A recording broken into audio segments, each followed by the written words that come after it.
जय हिंद साथियों, welcome to self study classes Vishwamit Jain YouTube channel में आप सभी का स्वागत है। दोस्तों, आज की कक्षा स्टार्ट हो चुकी है, तो सभी लोग फटाफट से लाइव आ जाएं। और आज हम पढ़ने वाले हैं, बहुत सारे ऐसे प्रश्नों पर पढ़ेंगे जो आपके लिए बहुत ही महत्वपूर्ण है, ठीक है। जिनमें पर्यावरण प्रबंधन सभी ने पढ़ा है, पर्यावरण प्रदूषण है ना, इसके बारे में बहुत सारे क्वेश्चन ऐसे होंगे जो आपके लिए बहुत ही महत्वपूर्ण है। प्रदूषण के प्रकार, प्रदूषण से संबंधित और भी कुछ ऐसे महत्वपूर्ण सवालों के बारे में आज हम जानेंगे, ठीक है। तो सभी लोगों के लिए फटाफट से क्या करना है, वीडियो को लाइक कर देना है, वीडियो को सभी को शेयर करना है, ठीक है। और फटाफट से उत्तर भी बताना है। बहुत सारे लोग आ चुके हैं, बंटी जी, अरविंद जी, सुनीता जी, कविता जी, सनी जी, सभी को बहुत बहुत गुड इवनिंग, जय हिंद, ठीक है। स्टार्ट होने वाले हैं आज का ये वीडियो, तो जल्दी से प्रश्न बताना है। निम्नलिखित पराबैंगनी किरणों में से कौन सा अधिक हानिकारक है? तो जल्दी से बताओ। 4 विकल्प है हमारे सामने, 4 में से एक का उत्तर सभी को बताना है। फटाफट से सभी लोग उत्तर बताएंगे। सभी लोग वीडियो को लाइक जरूर कर देना। क्या हो जाएगा सही उत्तर?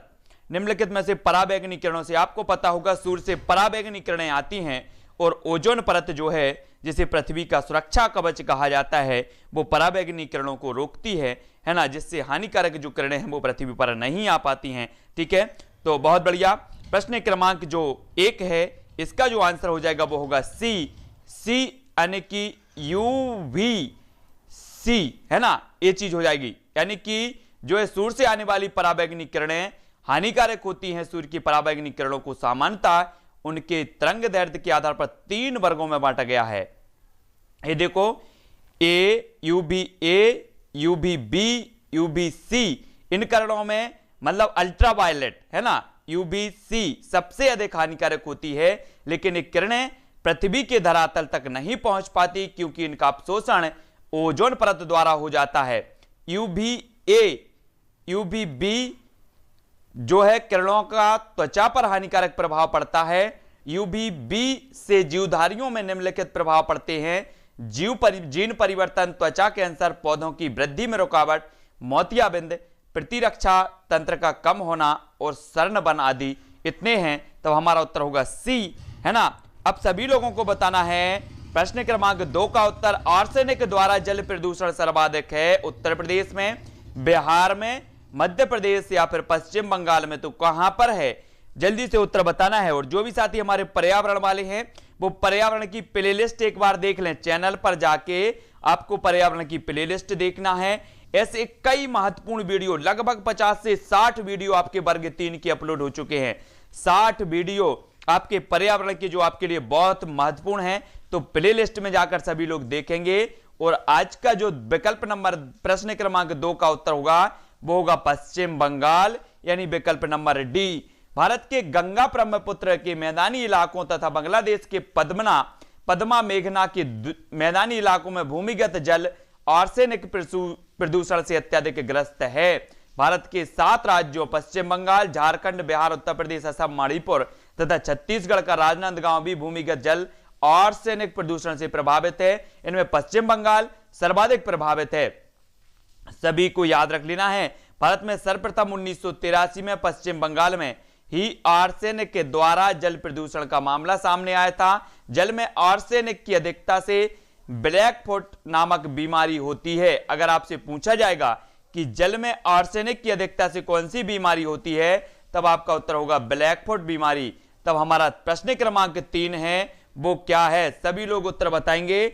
निम्न में से कौन सी ग्रीन हाउस गैस नहीं है? तो कौन सी नहीं है? प्रश्न क्रमांक 3 का उत्तर बताना है।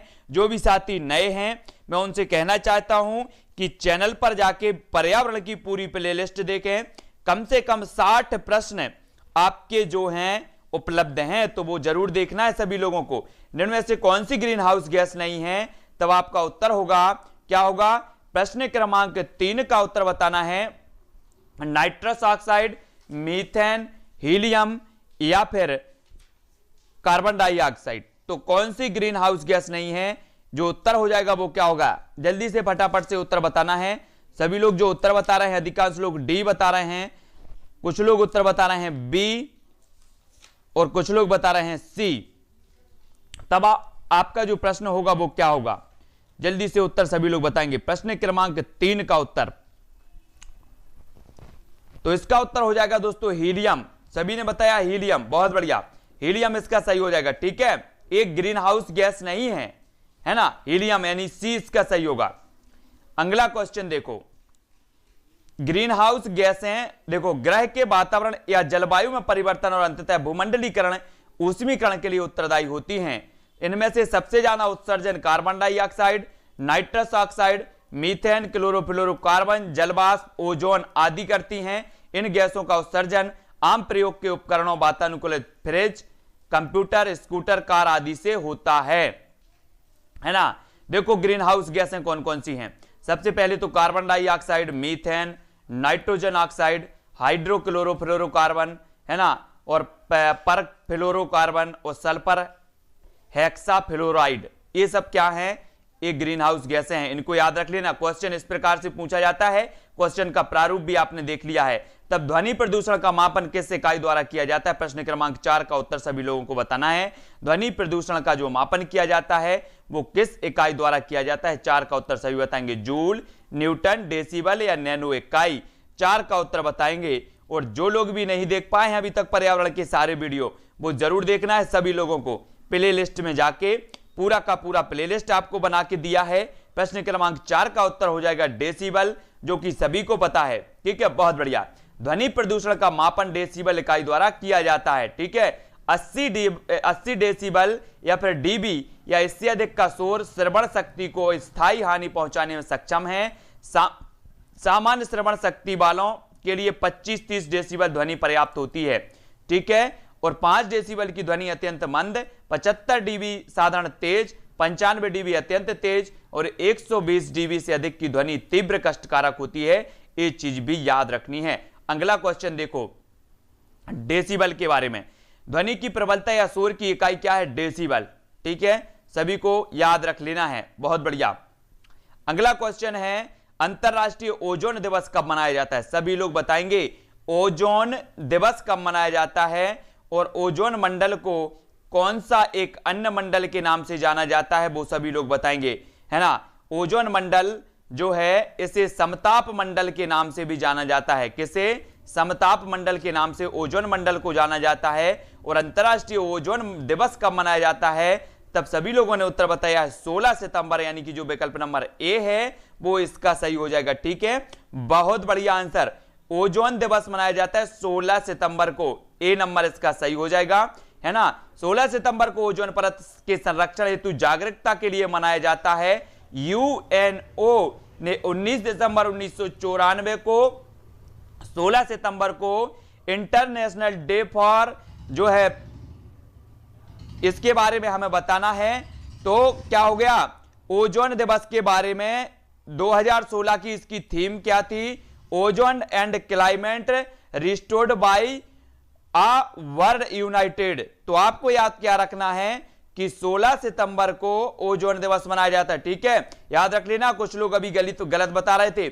मॉन्ट्रियल प्रोटोकॉल 16 सितंबर 1987 को ही मॉन्ट्रियल संधि पर हस्ताक्षर हुए थे, ये चीज भी याद रख लेनी है। ठीक है, हाँ, बहुत बढ़िया, ये सभी को याद रख लेना है, बहुत ही मोस्ट इंपॉर्टेंट है।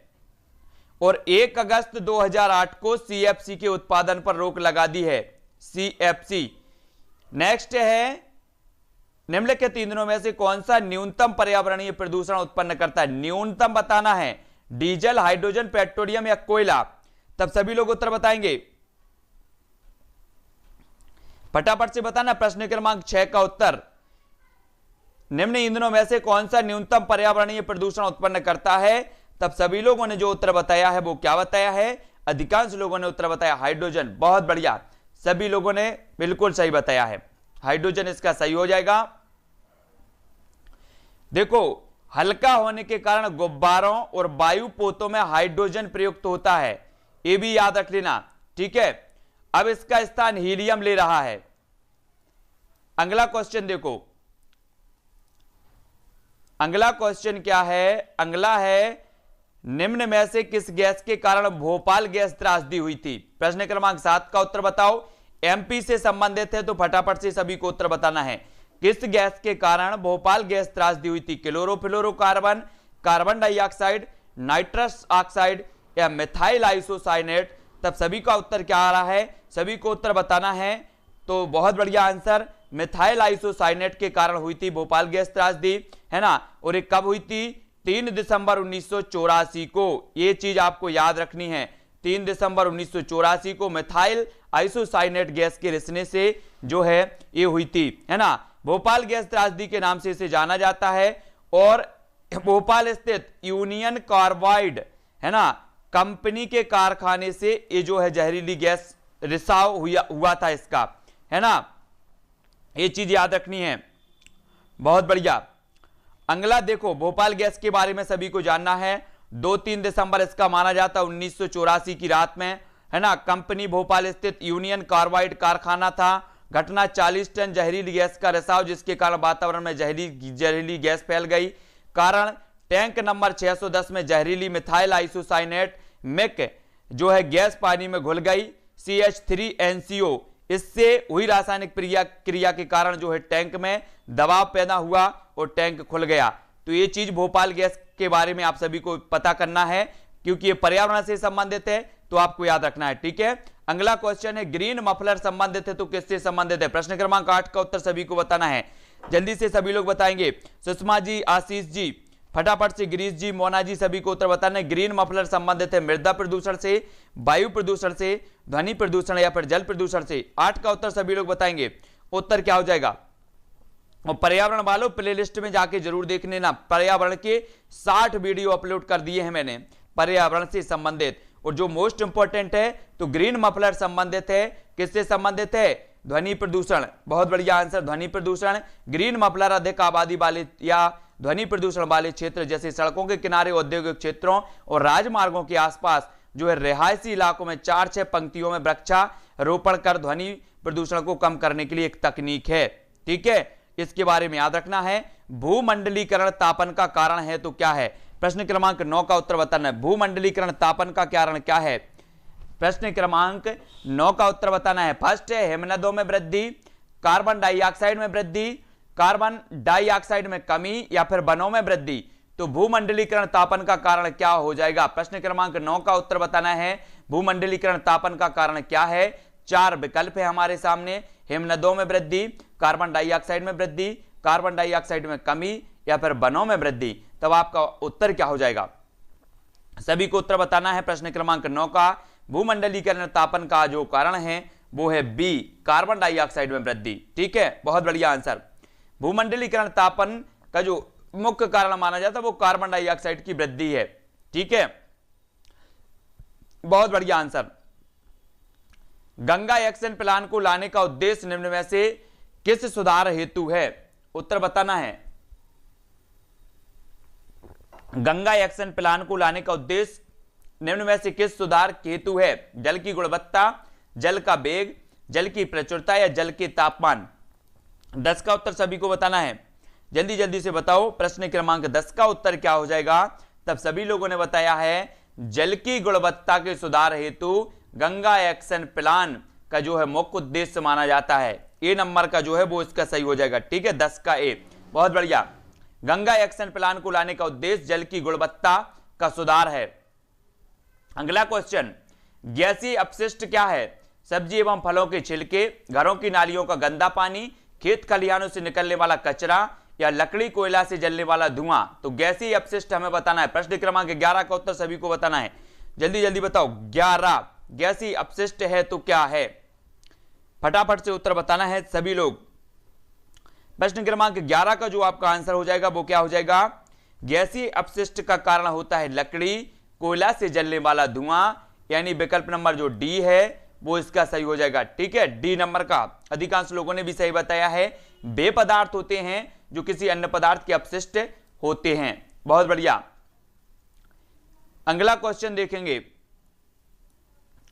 अगला जो हमारा क्वेश्चन है वो क्या है दोस्तों, वो है निम्न में से वाहिनी ईंधनों में से किसको आजकल पर्यावरण स्नेही माना जाता है। 12 का उत्तर बताओ। पर्यावरण स्नेही किसे माना जाता है। फटाफट से उत्तर बताना है। 12 का उत्तर सभी लोग बताएंगे। वाहिनी ईंधनों में से किसको आजकल पर्यावरण स्नेही माना जाता है। तब प्रश्न क्रमांक 12 का उत्तर क्या हो जाएगा। मोस्ट इंपोर्टेंट है, सभी लोगों को उत्तर बताना है। तब सभी का उत्तर आ रहा है, बहुत बढ़िया आंसर आ रहा है, सुल्तान जी, विभुन जी, पूजा जी, कृष्णा जी, सभी का आंसर आ रहा है डी, यानी कि संपीड़ित प्राकृतिक गैस। बहुत बढ़िया, डी नंबर इसका सही है। संपीड़ित जो प्राकृतिक गैस है सीएनजी, वाहन ईंधनों में सबसे ज्यादा पर्यावरण इसलिए ही माना जाता है क्योंकि इससे बहुत कम पर्यावरण प्रदूषण होता है। प्राकृतिक रूप में पाए जाने वाले ज्वलनशील गैस को अत्यधिक दबाव के अंदर रखने में बने तरल को ही सीएनजी कहते हैं। ठीक है, बहुत बढ़िया। अगला क्वेश्चन है, कौन सा वायुमंडलीय प्रदूषक अम्लीय वर्षा का मुख्य कारण है? 13 का उत्तर बताना है, एक कई बार पूछा गया है। तो 13 का उत्तर क्या हो जाएगा? अभिलाषा, रेखा जी, आशीष जी, सभी लोगों को प्लेलिस्ट में जाके देखना, पर्यावरण के बहुत सारे वीडियो अपलोड हैं। प्रश्न क्रमांक 13 का उत्तर बताना है। तो 13 का उत्तर क्या हो जाएगा?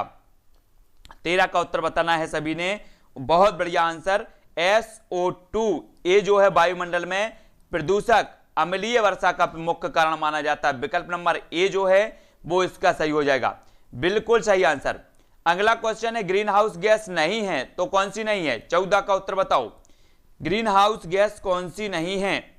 बालकिशन जी, उमा सरन जी, पूनम जी, सभी लोगों को उत्तर बताना है। जय सिसोदिया, 14 का उत्तर क्या हो जाएगा? सभी लोग जो आंसर बता रहे हैं वो क्या बता रहे हैं? कौन सी गैस ग्रीन हाउस गैस नहीं है? 14 का उत्तर सभी लोग बताएंगे।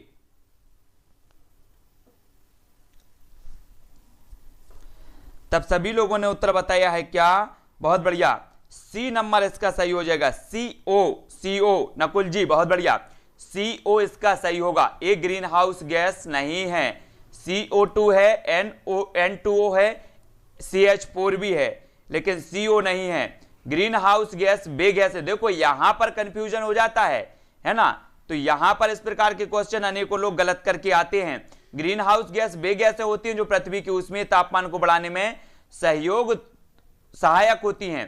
प्रमुख ग्रीन हाउस गैसें देखो, carbon dioxide CO2, nitrous oxide N2O, methane CH4 तथा क्लोरोफ्लोरोकार्बन CFC आदि carbon monoxide CO green house gas नहीं है। ठीक है, किस नदी के प्रदूषण स्तर की माप की जाती है?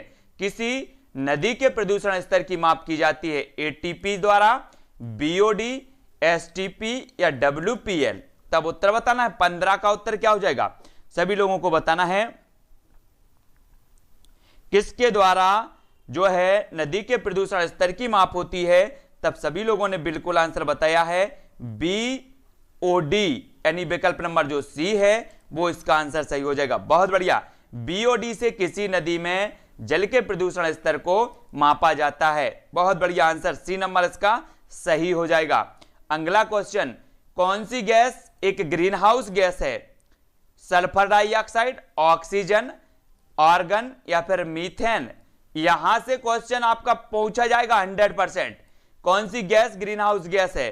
तब आपको ग्रीन हाउस गैसों को याद कर लेना है पूरी की पूरी। तो 16 का आंसर सभी लोगों ने क्या बताया है? सभी को उत्तर बताना है, मोस्ट इंपोर्टेंट है, जल्दी जल्दी से बताना है। अधिकांश लोगों ने उत्तर बताया है डी, यानी कि मीथेन जो गैस है वो ग्रीन हाउस गैस है। ठीक है, डी नंबर इसका सही हो जाएगा। बहुत बढ़िया आंसर। अगला क्वेश्चन देख लेते हैं, पृथ्वी पर पहुंचने से पहले ओजोन परत किन किरणों को अवशोषित करती है? सरल है, जल्दी से बताओ। 17 का उत्तर सभी को बताना है। ओजोन के बारे में हमने पढ़ लिया, क्या पढ़ लिया कि जो ओजोन है इसे समताप मंडल भी कहा जाता है। ओजोन मंडल को ओजोन दिवस 16 सितंबर को मनाया जाता है। अब ओजोन परत किन का अवशोषण करती है? तब सभी का आंसर आया है पराबैंगनी किरणों का। बहुत बढ़िया आंसर, पराबैंगनी किरणों को अवशोषित करती है। विश्व ऊष्मायन के लिए कौन एक कारक है? 18 का उत्तर सभी लोग बताएं। वाहनों से निकली गैस, पेड़ पौधों से निकली गैस, भट्टियों से निकली गर्म हवा या फिर रसोई गैस? विश्व ऊष्मायन के लिए कौन सा एक कारक है? 18 का उत्तर बताएंगे सभी लोग।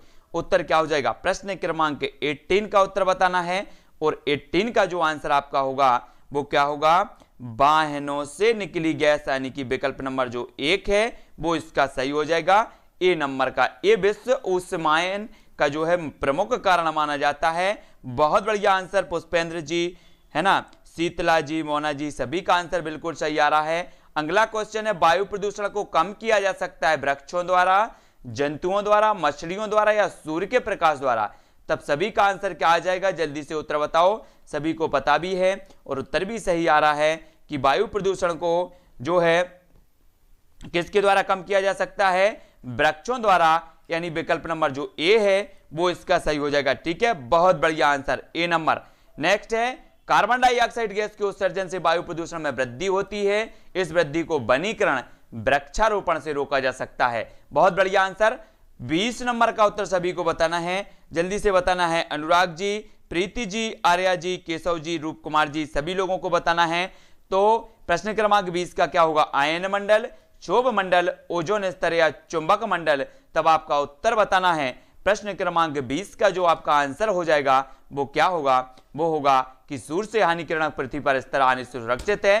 तो ओजोन स्तर यानी कि जो विकल्प नंबर बी है वो बिल्कुल सही बताया सभी लोगों ने। ठीक है, बहुत बढ़िया आंसर। समताप मंडल के निचले हिस्से में ओजोन गैस की एक परत पाई जाती है जिसे ओजोन मंडल कहा जाता है। ओजोन परत सूर्य से आने वाली हानिकारक पराबैंगनी किरणों को क्या कहती है, अवशोषित करती है। बहुत बढ़िया आंसर, सभी लोग बिल्कुल फटाफट से बना रहे हैं। इनमें से कौन सा विश्व ऊष्मायन का कारण है, तो बताओ विश्व ऊष्मायन का कारण क्या है, जल प्रदूषण, वायु प्रदूषण, ध्वनि प्रदूषण या फिर मृदा प्रदूषण। विश्व ऊष्मायन का कारण क्या माना जाएगा, प्रश्न क्रमांक 21 का उत्तर बताना है। सभी लोगों ने अभी देखा था कि वाहनों से निकलने वाली जो गैस है वो विश्व ऊष्मायन का कारण मानी जाती है। तब 21 का आपका आंसर क्या हो जाएगा, तब सभी लोगों ने बताया है क्या, वायु प्रदूषण, है ना। वाहनों से जो गैस निकलेगी वो कहां जाएगी, वायु में जाएगी। तो वायु प्रदूषण विश्व ऊष्मायन का एक कारण माना जाएगा, यानी जो विकल्प नंबर सी है वो इसका सही हो जाएगा। ठीक है, रामवीर जी, सी इसका विकल्प सही होगा। आशीष पटेल जी, ठीक है, बहुत बढ़िया, सी नंबर का इसका सही है। अगला क्वेश्चन है, निम्न में से वायु प्रदूषण का एक उदाहरण है तो क्या है वायु प्रदूषण का, धुआं और कुहासा, वाहनों से निकलने वाली गैस, जलती हुई लकड़ी या चारकोल से निकली गैस या फिर उपर्युक्त सभी। तो 22 का उत्तर सभी को बताना है, मोस्ट इंपॉर्टेंट है, जल्दी जल्दी से उत्तर बताना है, फटाफट से उत्तर बताना है। सभी लोग बताएंगे, बहुत बढ़िया है। सभी लोगों ने जो उत्तर बताया वो बताया उपर्युक्त सभी, यानी जो विकल्प नंबर डी है वो इसका सही हो जाएगा। ठीक है, बहुत बढ़िया आंसर है ना, डी नंबर का सही होगा। भारत तथा दूसरे देशों में प्रदूषण को रोकने के लिए बनाए गए नियम खालिस्तान का प्रयोग रोकता है। कागज के थैले, प्लास्टिक के थैले, नायलॉन के थैले या फिर चमड़े के थैले। 23 का आंसर सभी को बताना है, जल्दी जल्दी बताएंगे सभी लोग। रेखा जी, कृष्णा जी, बालकिशन, सभी को बताना है। अमित जी, क्या हो जाएगा उत्तर, जल्दी बताना है। भारत तथा दूसरे देशों में प्रदूषण को रोकने के लिए बनाए गए नियम खालिस्तान का प्रयोग को रोकते हैं। तब आपका आंसर होगा बी, यानी कि प्लास्टिक के थैलों के प्रयोग को। बिल्कुल आंसर सही है ना, प्लास्टिक के थैलों का। अगला क्वेश्चन देख लो, ध्वनि प्रदूषण मापा जाता है तो किससे मापा जाता है, सभी को पता है ना, क्या कहा जाता है, जल्दी से उत्तर बताना है। एक क्वेश्चन और बताना है, ओजोन गैस की जो मापने वाली इकाई होती है वो कौन सी इकाई है, उसे क्या कहा जाता है। और ध्वनि को तो सभी को पता है कि ये क्या कहलाता है, डेसिबल कहलाता है। ठीक है, डेसिबल याद रख लेना, विकल्प नंबर सी। ओजोन मापने वाली जो होती है इकाई वो क्या कहलाती है, सभी को आंसर बताना है। और प्रश्न क्रमांक 25 अपना ये है, जल्दी जल्दी से सभी लोगों को उत्तर बताना है फटाफट से। 7-15 पर अपनी बाल विकास की क्लास होगी, 7-15 पर बाल विकास वाले आज ना, है ना, क्योंकि बाल विकास ही आपका जो है कट ऑफ बिगाड़ेगा। बाल विकास तो अच्छे से पढ़ना है बाल विकास को। और ये पर्यावरण की पीडीएफ आप देख लेना, जो भी महत्वपूर्ण फैक्ट होते हैं उन फैक्टों से संबंधित वीडियो, लगभग 60 वीडियो की प्लेलिस्ट है। 60 वीडियो पूरे के पूरे सभी को पढ़ना है। ठीक है, पर्यावरण वालों प्लेलिस्ट जरूर देख लेना। ठीक है, कीटनाशकों के अत्यधिक इस्तेमाल से होगा तो क्या होगा, ओजोन मापने वाली जो इकाई है वो डॉप्सन इकाई है। बहुत बढ़िया, है ना मुनीषा शुक्ला जी, कीटनाशकों के अत्यधिक इस्तेमाल से होगा तो क्या होगा, वायु प्रदूषण, जल प्रदूषण, ध्वनि प्रदूषण या ये सभी। तब 25 का आपका आंसर क्या हो जाएगा, तब सभी लोगों ने उत्तर बताया है कीटनाशकों के अत्यधिक इस्तेमाल से क्या होगा। सभी लोग जल्दी से बताओ, प्रश्न क्रमांक 25 का उत्तर 25 का बताना है। सभी लोगों ने उत्तर बताया है कि कीटनाशकों के अत्यधिक इस्तेमाल से जो होगा वो क्या होगा, वो होगा जल प्रदूषण, यानी विकल्प नंबर जो सी है वो इसका सही हो जाएगा। सी नंबर का इसका सही होगा। सभी लोग अच्छे से याद रख लेना 25 का।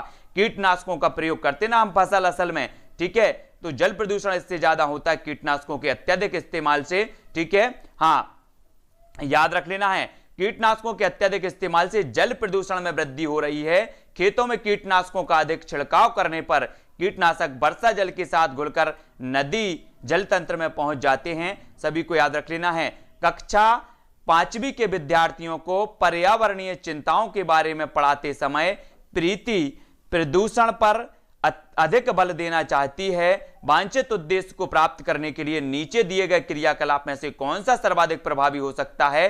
तो जल्दी से बताओ। काय पर प्रदूषण पर अत्यधिक बल देना चाहती है, तो कौन सा प्रभावी है? सभी को उत्तर बताना। विद्यार्थियों से विभिन्न प्रकार के प्रदूषण के चार्ट बनवाकर, विद्यार्थियों को शैक्षणिक भ्रमण पर ले जाकर किसी प्रदूषित नदी को दिखाना, या फिर विद्यार्थियों से विभिन्न प्रकार के प्रदूषण से संबंधित समूह परियोजना पर कार्य करने के लिए कहना, या किसी विशेषज्ञ को नियंत्रित करके वायु, जल और ध्वनि प्रदूषण पर भाषण देना। तब आपका जो हो जाएगा वो क्या हो जाएगा? राकेश जी, दिलीप जी, सभी को उत्तर बताना है। तब उत्तर आपका जो होगा दोस्तों वो हो जाएगा क्या? वो हो जाएगा सी, यानी कि विद्यार्थियों से विभिन्न प्रकार के प्रदूषण से संबंधित समूह परियोजना पर कार्य करने के लिए कहना, यानी सी नंबर का इसका ज्यादा जो है प्रभावी होगा। याद रखो, है ना। कक्षा 5 के विद्यार्थियों को पर्यावरणीय चिंताओं के बारे में पढ़ाते समय प्रीति को विद्यार्थियों से प्रदूषण संबंधित कुछ प्रश्न, प्रदूषण पर चर्चा करना, प्रदूषण संबंधी को परियोजना पर कार्य करने को अधिक प्रभावी होगा। बहुत बढ़िया आंसर। अगला हमारा क्वेश्चन क्या है? वायु प्रदूषण प्रकरण पढ़ाने के लिए 4 अलग अलग विज्ञान शिक्षक 4 तरह की शिक्षण पद्धतियों का प्रयोग करते हैं। निम्न में से कौन सी पद्धति सबसे ज्यादा उचित होगी? पद्धति बताना है, जल्दी से पद्धति बताएं। सभी लोगों को बताना है। विद्यार्थियों को वायु प्रदूषण का वृत्त चित्र दिखाना, विद्यार्थियों से कहना कि वे दीपावली से पहले और बाद में वायु के नमूने इकट्ठे करें और उनकी गुणवत्ता का अध्ययन करते हुए निष्कर्षों को सारणीकृत करें, विद्यार्थियों को पाठ्यपुस्तक में से प्रकरण का सास्वर पठन करने के लिए कहना और संकल्पना शब्दावली का अर्थ स्पष्ट करना। प्रकरण पूरा करने के बाद अभ्यास में दिए गए सभी प्रश्नों के उत्तर दिखवाना। तब आपका आंसर होगा। तो क्या होगा? सभी लोग जल्दी से उत्तर बताएंगे।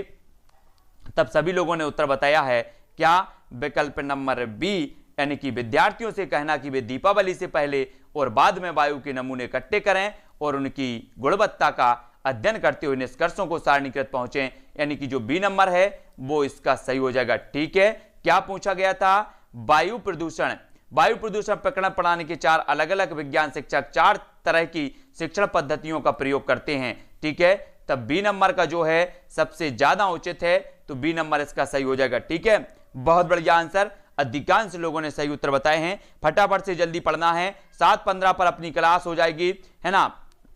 देखो विशेष, देखो प्रदूषक और रोग, एस्बेस्टस से होता है एस्बेस्टोसिस, पारा से होता है मिनीमाटा, नाइट्रेट से होता है ब्लू बेबी सिंड्रोम, और कैडमियम से होता है एराई, और आर्सेनिक से होता है ब्लैक फुट, और मस्सा ये किससे होता है? आर्सेनिक से होता है। याद रख लेना। और आर्सेनिक में हमने पढ़ा था कि सबसे ज्यादा आर्सेनिक से प्रदूषण जो है कहां पर है? पश्चिम बंगाल में। याद रख लेना। ठीक है, अगला क्वेश्चन देखो। सभी बड़े शहर पर भारी संख्याओं में वाहनों के कारण पर्यावरण प्रदूषण की समस्या का सामना कर रहे हैं। पर्यावरण संरक्षण के लिए शहर के लोग व्यक्तिगत रूप से खालिस्तान के माध्यम से अपना सहयोग दे सकते हैं। किसके माध्यम से सहयोग देंगे? पर्यावरण संरक्षण के लिए। जल्दी बताओ। आने जाने के लिए सार्वजनिक यातायात व्यवस्था का प्रयोग करने, अक्सर घर से बाहर जाने से बचने, व्यक्तिगत वाहन जैसे स्कूटर, कार आदि नहीं कर रखने, पर्यावरण सुरक्षित सीमा के लिए व्यक्तिगत वाहन के इंजन की नियमित रूप से जांच करवाने के लिए। तो जल्दी से बताना है। 4 विकल्प हैं। एक क्वेश्चन और बताना है, ऑड इवन जो नंबर लागू करने वाला प्रथम राज्य कौन सा है? सभी लोगों को बताना है। वायु प्रदूषण को कम करने के लिए ऑड इवन नंबर लागू करने वाला प्रथम राज्य कौन सा है? फटाफट से सभी को बताना है। जल्दी उत्तर बताएंगे तब आपका ये उत्तर हो जाएगा। वो हो जाएगा ए, यानी कि आने जाने के लिए सार्वजनिक यातायात व्यवस्था का प्रयोग करने। ए इसका सही हो जाएगा। विकल्प नंबर ए सही है। ठीक है, अब आपको बताना है आपका एक लास्ट क्वेश्चन जो हम आपसे पूछ लेते हैं। वो क्या पूछ रहे हैं? हम आपसे पूछ रहे हैं कि ऑड इवन, बहुत बढ़िया, सभी लोगों ने बिल्कुल आंसर सही बताया है। ऑड इवन नंबर लागू करने वाला प्रथम जो राज्य है वो है दिल्ली। सभी को याद रख लेना है। ठीक है, बहुत बढ़िया आंसर है। दिल्ली का जो वायु प्रदूषण है इससे निपटने के लिए ब्रिटेन आगे आया और ब्रिटेन ने दिल्ली के वायु प्रदूषण पर काम करने के लिए सहमति भी जताई है, तब सभी को याद रख लेना है कि दिल्ली ऑड इवन नंबर लागू करने वाला प्रथम राज्य है। सभी को याद रख लेना, ठीक है। इसी प्रकार से अपन को आगे बढ़ते रहना है, महत्वपूर्ण प्रश्नों पर चर्चा करना है। बंटी जी, सनी जी, सुरेश जी, अमरेश जी, रामवीर जी, पुष्पेंद्र जी, अर्चना जी, जितेंद्र जी, ठीक है। वीडियो को आगे बढ़ाते रहें, प्लेलिस्ट जरूर देखें, सभी लोगों को लाइक करना है। प्लेलिस्ट में आपसे उपयोगी 60 वीडियो कंप्लीट हो चुके हैं, वो 60 वीडियो सभी लोगों को देखना है, ठीक है। सभी लोग देखेंगे और जो भी महत्वपूर्ण होते हैं उन वीडियो का मैं लाइव नहीं चलाता, वो बना के डाल देता हूं, वो जरूर देखें। जो लाइव क्लास में नहीं आ पाते हैं, मनीषा जी, पुष्पेंद्र जी, आशीष जी, निशा जी, ठीक है, मोना जी, ब्योरा, दिलीप जी, जिन्होंने अभी तक सब्सक्राइब नहीं किया वो सब्सक्राइब कर लेना। आपका जो है आधे से ज्यादा पर्यावरण का कोर्स कंप्लीट हो चुका है, वो हर चीज मैंने आपको देने का प्रयास किया है जो आपके एग्जाम के लिए है, ठीक है। बहुत बढ़िया। प्ले लिस्ट चैनल पर क्लिक करो। इस वीडियो को जब हम देखते हो तो वीडियो चैनल पर क्लिक करो, सेल्फ स्टडी पर क्लिक करो, तब चैनल खुलेगा। चैनल के ऊपर आएगा प्ले लिस्ट लिखा, तो प्ले लिस्ट आप क्लिक करोगे तो प्ले लिस्ट पूरी की पूरी आ जाएगी। उसमें बाल विकास की वीडियो अलग होंगे, प्ले लिस्ट होगी, है ना, पर्यावरण की प्ले लिस्ट अलग होगी, है ना, सबकी अलग अलग प्ले लिस्ट है, सबके वीडियो एक साथ प्ले लिस्ट में रखे हैं अलग अलग। तो प्ले लिस्ट देखो और प्ले लिस्ट में, ठीक है, हाँ, सभी लोगों को देखना है, ठीक है। पढ़ाई करते रहना है और मस्ती से पढ़ाई करना है सभी लोगों को, और याद रख लेना है सभी लोग टेलीग्राम ग्रुप से सभी लोग जुड़ जाएंगे। नोटिफिकेशन नहीं आ रहा है तो नोटिफिकेशन आएगा। सहीन खान जी, अपनी 6:30 बजे रोज कक्षा होती है, 7:15 पर अपनी होती है काय की, वो अपनी कक्षा होती है बाल विकास की, तो वो भी देखें। और बाल विकास का अध्ययन विस्तृत करवा रहा हूं मैं, वीडियो डाल देता हूं, तो बाल विकास की पूरी प्लेलिस्ट बनी है, तो वो भी देखना है। बाल विकास की प्लेलिस्ट में रेखा जी, हिमांशी जी, अमरीश जी, सभी को देखना है, ठीक है। जो भी वास्तव में अच्छे से पढ़ाई कर रहे हैं वो अच्छे से पढ़ाई करो, मैं भी अच्छे ही से पढ़ाई करवा रहा हूं सबको, है ना। तो सभी लोगों को इसी प्रकार से जुड़े रहना है। रात में 10:10 पर अपनी एक क्लास होती है हिंदी की, वो हिंदी से भी जुड़ जाना, ठीक है। हिंदी वालों, जो भी हिंदी वाले हैं, कुमकुम जी, भावना जी, मोना जी, सहीन खान जी, ब्योरा जी, रंजीत जी, ठीक है। अपनी जो क्लास 7:15 पर बाल विकास की होने वाली, इसी प्रकार से अपन टेस्ट लगाएंगे और सारे के सारे प्रश्नों को क्लियर करेंगे, एक एक चीज। लेकिन एक चीज मैं आपसे बोलना चाहता हूं कि क्या करना है, बाल विकास की वीडियो सभी को देखना है। बाल विकास की प्लेलिस्ट है विस्तृत चीज। अब बाल विकास का अध्ययन करते हैं, बाल विकास की अवधारणा एवं विकास आपने पढ़ लिया,